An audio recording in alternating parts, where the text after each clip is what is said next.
It's not allowed for you to be here. You have to go out. You are missing our religion, and it's not allowed for you. Go out. We ask you to go out politely. They call the police, and you have to go out now. Okay. அஸ்ஸலாமு அலைக்கும். இப்போது நாம் பார்த்த video ஒரு முஸ்லிமை புண்படுத்தும் ஒரு வீடியோவாகும். இஸ்லாம் மத விசுவாசிகளின் வழிபாட்டு தலமான பள்ளிவாசல் அல்லாஹ்வின் இல்லம் என்று அழைக்கப்படுகிறது. அந்த பள்ளிவாசலில் ஒரு முஸ்லிம் அல்லாத பெண் தனது உடல் பாகங்களை வெளிப்படுத்தியவாறு நடந்து பள்ளியின் மிம்பரின் மேல் ஏறி உட்கார்ந்திருக்கும் ஒரு வீடியோவை பார்த்தோம். இந்த சம்பவம் வஃபா என்ற இடத்தில் உள்ள மஸ்ஜிதுல் ஹசன் என்ற பள்ளிவாசலில் நடந்தது. இந்த பெண்ணின் இந்த அநாகரீக செயல் நிச்சயமாக ஒரு பள்ளிவாசலை அவமரியாதை செய்யும் செயலாகவும் இஸ்லாமையும் முஸ்லிம்களையும் பரிகாசம் செய்யும் ஒரு வீடியோவாகவும் உள்ளது. அவர்களின் நோக்கமும் இதுவாகத்தான் இருக்கிறது.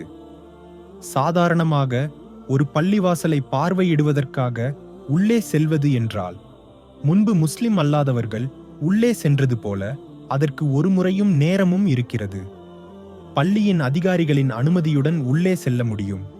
எந்த மதத்தின் வழிபாட்டு தலமாக இருந்தாலும் அதற்குள் நுழையும் போது ஒரு மரியாதை தேவை.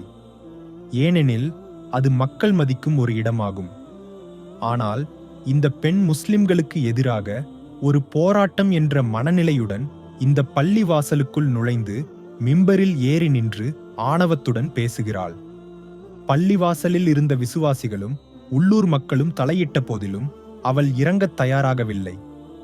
இறுதியாக மக்கள் காவல்துறையிடம் தகவல் தெரிவித்தனர். காவல்துறை வந்து அவளை வலுக்கட்டாயமாக இறக்கி அழைத்துச் சென்றது. அப்போதும் அவள் காவல்துறையை எதிர்த்து ஆக்ரோஷமாக நடந்து கொண்டாள். இஸ்லாமுக்கும் முஸ்லிம்களுக்கும் எதிராக எல்லா காலங்களிலும் பலர் இருந்திருக்கிறார்கள். ஆனால் அவர்கள் எவ்வளவு பரிகாசம் செய்ய முயன்றாலும் இந்த மதத்தை அழிக்க முயன்றாலும் இந்த மதத்தை அவர்களால் அழிக்க முடியாது என்பது உண்மை. ஏனெனில் இது அல்லாஹ்வின் மதமாகும். ஆதம் நபி அலைஹிஸ்ஸலாம் முதல் இறுதி இறை தூதரான முஹம்மது நபி ஸல்லல்லாஹு அலைஹி வஸல்லம் அவர்கள் வழியாக முழுமையடைந்த பரிசுத்தமான மதம் இதுவாகும்.